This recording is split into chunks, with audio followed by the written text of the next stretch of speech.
Welcome back to What Arty Noobs with General Disturbance. This is the GSR 3301 Meseta. It's a Tier 7 British light tank. It's located on the eastbourne of Sand River, and this one is under the command of 73north of the WTWW clan. And basically just refer to this as a Seta from now on. Game on! Well, the shape of this vehicle may give it away straight away. In fact, this was a prototype that actually led to the CVRT. The FB101 Scorpion was a descendant of that vehicle, and basically that was a light vehicle that the British actually made for reconnaissance purposes, and which was actually used throughout the 60s, 70s and 80s and into the 90s actually. In fact, you may know somebody who actually was the commander of the FB101 Scorpion, and goes by a musician who goes by the name of James Blunt. Yes, he was a commander in a Scorpion. In fact, I think it was a Scorpion, but he was in command of it in Bosnia and Kosovo. And yes, so most of those songs that some people find quite annoying were actually written whilst he was in that vehicle. And he actually strapped the guitar to the outside of the vehicle, and yes, they said he had to strap it to the outside because he couldn't strap the crew to the outside and keep the guitar inside the vehicle. But enough of the funniness. This vehicle has three different guns. You could either have the 6-pounder, which will do 110 alpha, 115 for the 75mm intermediate gun, and the top gun has got 135 alpha. Which one has he got? He's got the top gun. Yep, 135 alpha. Now, the standard AP is capable of doing 180 alpha, 180mm of pen rather, and with the APCR, that goes up to 220mm of pen. He's also got the capability of carrying HE rounds, which will do 175 alpha, but only 75mm of pen. Now, he's more than just a scout, because he is doing damage to these enemy tanks using the bush mechanic. In fact, he's getting quite a lot of damage, actually. Which is really annoying then, because there's not a lot they can do about it. They did fire back at him, but so far, he's managed to troll them. It's got quite a fast speed as well, 58 kilometers an hour maximum speed, but it lacks armor. Of course, that's why, or one of the reasons why it's so fast. It's 30mm at the front of the hull, 40mm at the front of the turret, and then everything else is 15mm all round, both on the sides of the turret, sides of the hull. Now, it's one shot on that SU-152, so the moment he appears as an image, we can shoot and kill. And there it is. And he gets his first kill. Second kill, sorry. I beg your pardon. He's just spotted a heavy tank number 6 making a run through the dunes on the south side of the map. It's one of the good things about being on the north bank of the river. You can actually see a lot further than you can on the south bank. Now, that heavy tank number 6 is actually coming up on the Wizzy 131, but I think he's seen him because there have been some loss of hit points by the enemy, and so's the Wizzy, actually. He's lost a few as well. Oh, quick shot! Managed to pull back in time to avoid being spotted. You'll only take another couple of shots, and that T-34-100 is going to be going back to the garage. Now, it has good pen on all round on all the guns. Good power, good depression. It's got 10 degrees of gun depression. And it also has the worst DPM and the worst alpha. But don't let that disappoint you. It also has a bad traverse and bad... Well, they say bad speed, but it's not really bad speed. Still pretty good, actually, 58 kilometers an hour. Now, I can tell you a few stories about what actually happened with the Scorpions in reality, in real life.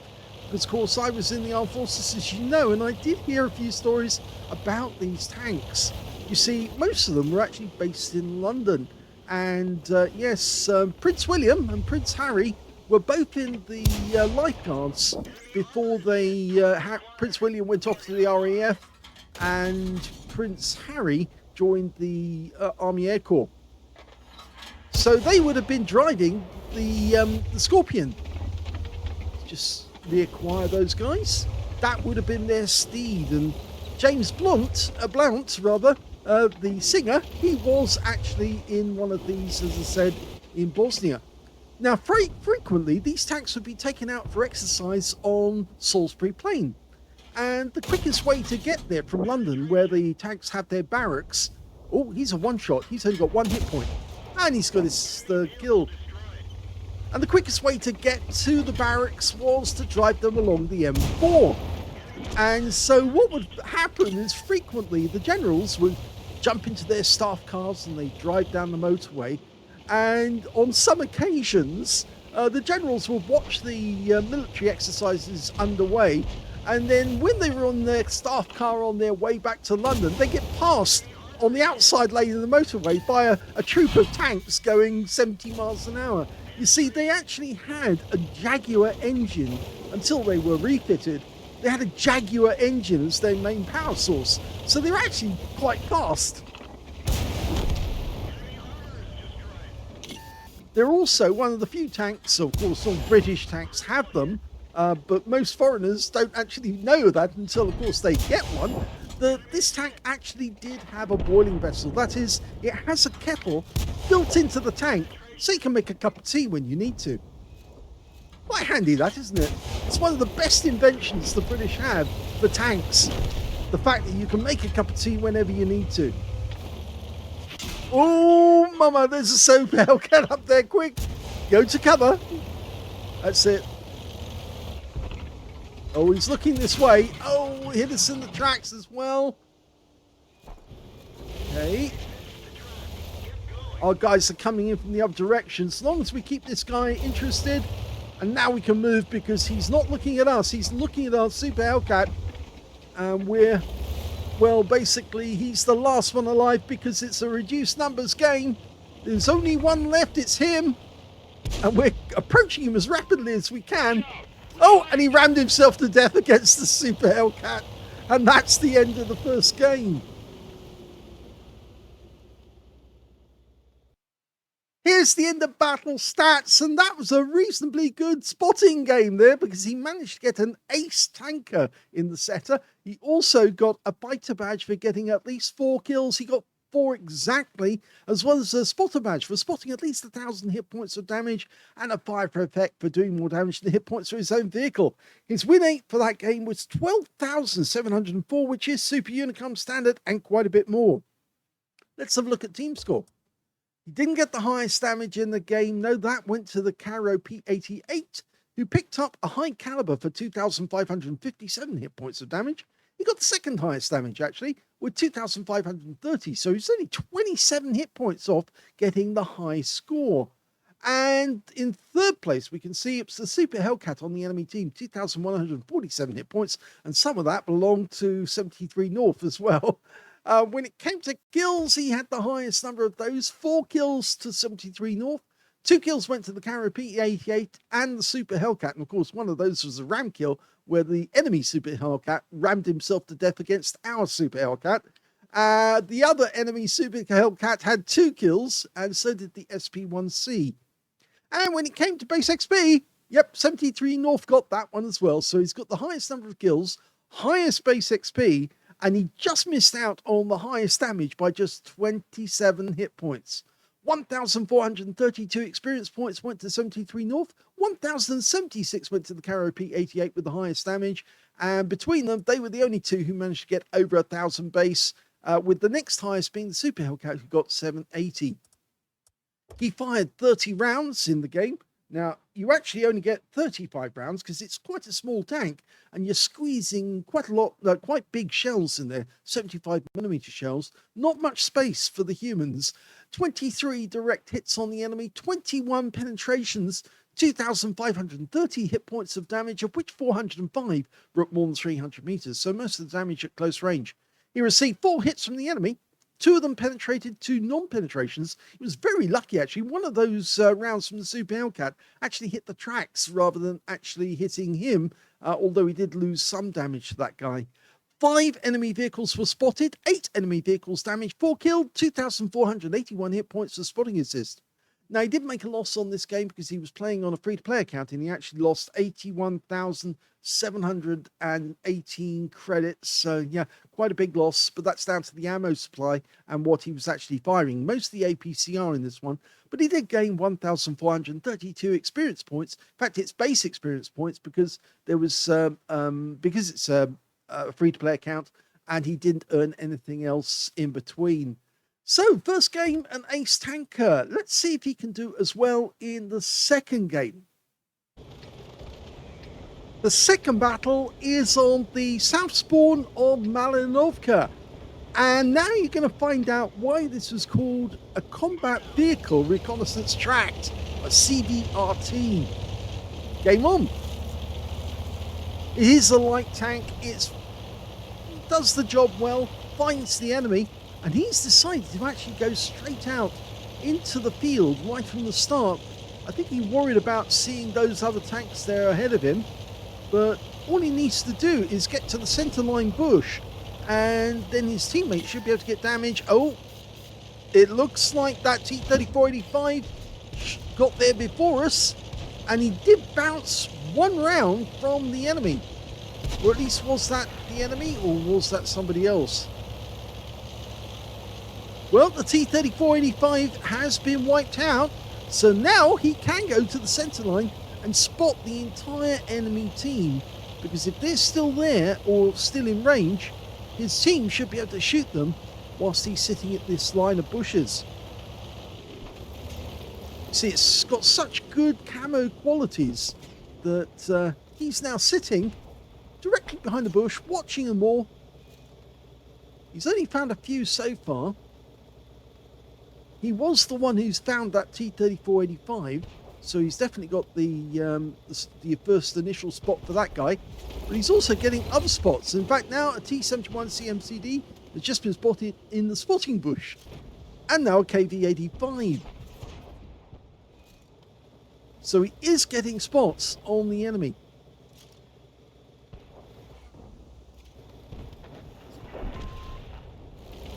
Oh, okay, he's spotted a 45 TP hiding behind that rock. Now, is he actually in the bush? Yes, he is. So he's fully enclosed, and the enemy can't see him. He's also spotted a staghound there at the back. I think he might have got that one already. He's already racked up 3,000 spotting assists, which is going to be a very valuable game for him. That Black Prince keeps popping out every now and then. Our guys don't have to go very far to get good shots on the enemy whilst he's sitting here. He might want to get even closer. And in fact, I think that's what he's going to do. He's going to get really cheeky and get under the enemy's nose and pluck their nose hairs out. Yep, he's found an 88 now. Hello, Mr. 88. Do you want a shell? Very cheeky what he's doing. All these enemy tanks here. And look at the fire that's coming in and around him. And most of them are missing him. And he's even for a brief second went into the enemy cap circle. And he's now trolling them to shoot at him whilst they're being shot at by his teammates. In fact, his teammates are having a whale of a time. He's already up to 4,396. There's no Arty to spot in this game, so he's not worried about getting hit and stunned. But even that KV-85 is worrying at this moment. And there's the 40 TP. Even they are being hit. All these guys here out in the open. He's not shooting at them because, of course, he doesn't want to reveal his position. But he's doing a perfect spotter's job by finding all these guys. And he's picking up even more. He's 5,000 hit points of damage now. Oh, this is a good game. I think he could get moving again. The only worry is the staghound might see him. You can see the view range. It's just inside the view range of the Staghound. And here comes the Govika, who must know that he's here and is trying to find him. But all he has to do is get just outside the Govika's view range, and then he can control that guy too. Here's the 88 again. Didn't pen. Oh, took a round there. And one from the Staghound. But even though he's being fired on, he's still trolling them. And now he's under the 88's gun depression. The only ones who are actually firing at him at the moment are the guys up on the hill. And yes, the 88 as well, maybe, just occasionally. But you see, if they want to get him, they've got to actually come around the rock. In the meantime, it's a one-shot. Yes! One more circuit and he's got a kill. Hello. Yes, got him. But he did take a round from the Staghound, and he's down to about half his health now. Oh, and the Staghound got him again. So he needs to be careful. Otherwise the Staghound will start shooting bushes to find out which one he's in. The art of not being seen. Yes, I think we know that one quite well. The Monty Python sketch. Well, the Dicker match is being seen, and unfortunately he's out of the game. Who's next? Staghorns! Okay, well the Staghorn's not going to be firing at him anymore. There's a whole bunch of enemy tanks somewhere out there. In fact, tree went down, so he knows that there's somebody nearby. Okay, he hasn't been spotted for a while. So I think he's unspotted. And now he's detecting the Govika and the Hellcat. So all of these, look, our team are actually now starting to advance across the field towards the enemy cap. And these guys don't really know where he is. It's hilarious. 73north has learned the art of trolling the enemy to make them feel really inferior. Okay, I think he's trying to sneak up on that Hellcat and give him a nasty little surprise.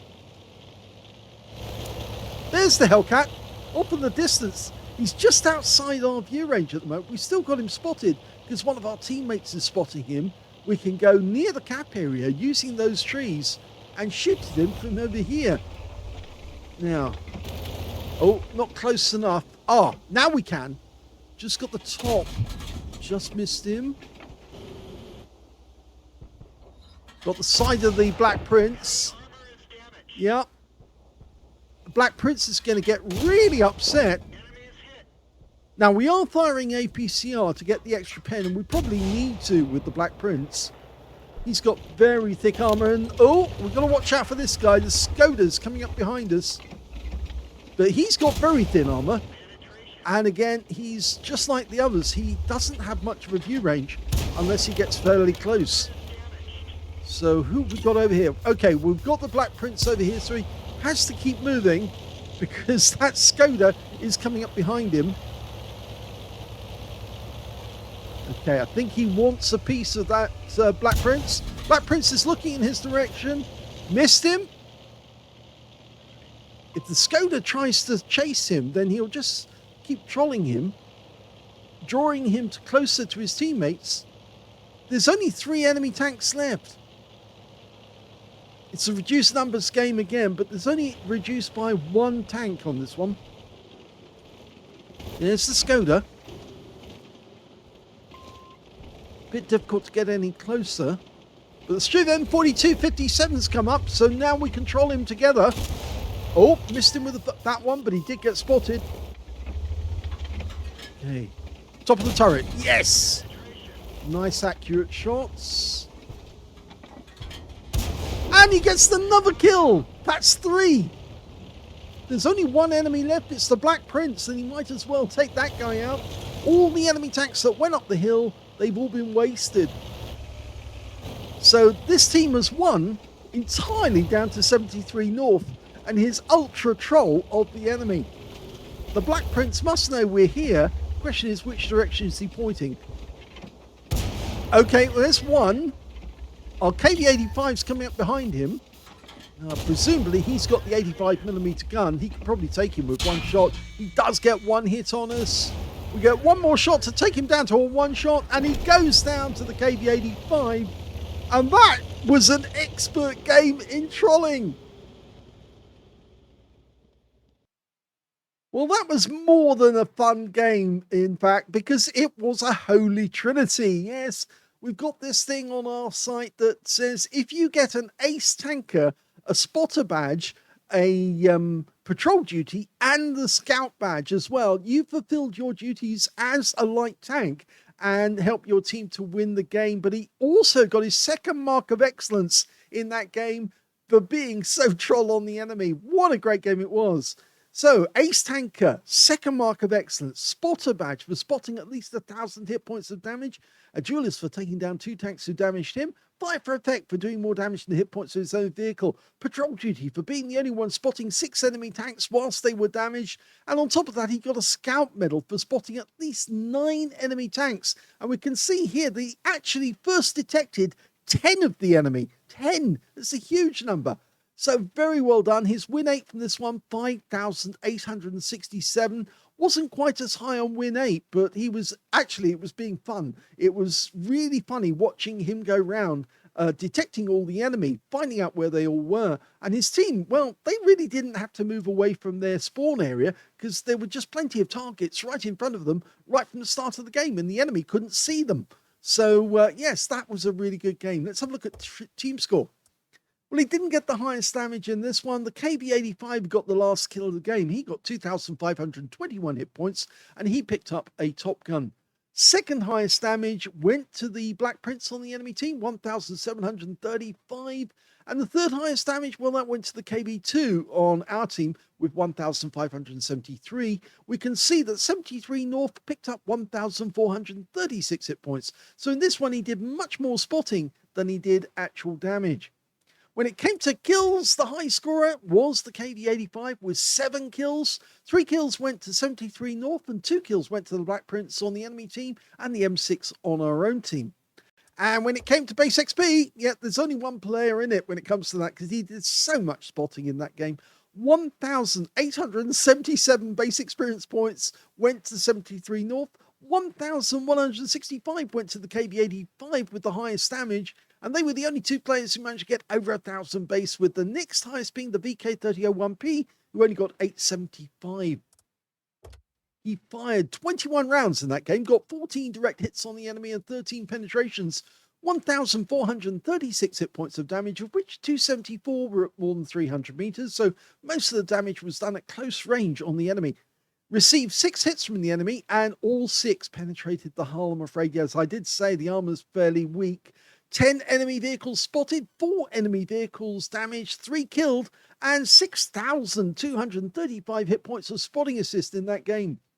On a free-to-play account, he actually made a loss of 49,274 credits from the game and 1,877 base XP.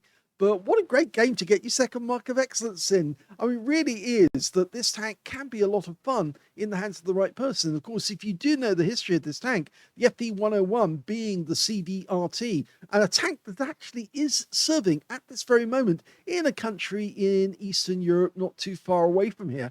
Yep, they are actually being used in real combat at this moment. A whole bunch of them were sent off and are in the hands of our allies. So, yes, it's quite interesting. And, of course, if you know about James Blount as well, or James Blunt as he actually is known, as a recording artist, then you may recall, actually, if you've seen any interviews with him, that he did serve in one of these in, I'm not sure if it was the Scorpion, it may have been the other version, the Scimitar, which has a 20mm Marder cannon, I think it is, or 30mm cannon. Yes, but he was in Kosovo during the crisis when they were actually being attacked and by the Serbians, and lots of nasty business going on. So yes, that's where a lot of his songs were written, and some of them are about the time that he actually did serve. So there you go, a bit of history and a bit of fun game. In fact, that was a really excellent game. I would be happy with that one as a light tank game. It just goes to show you can have a bit of fun spotting the enemy. If you enjoyed that replay, please give this video a like, do subscribe to our channel, leave a little comment down below because it feeds the algorithm, and thank you for watching.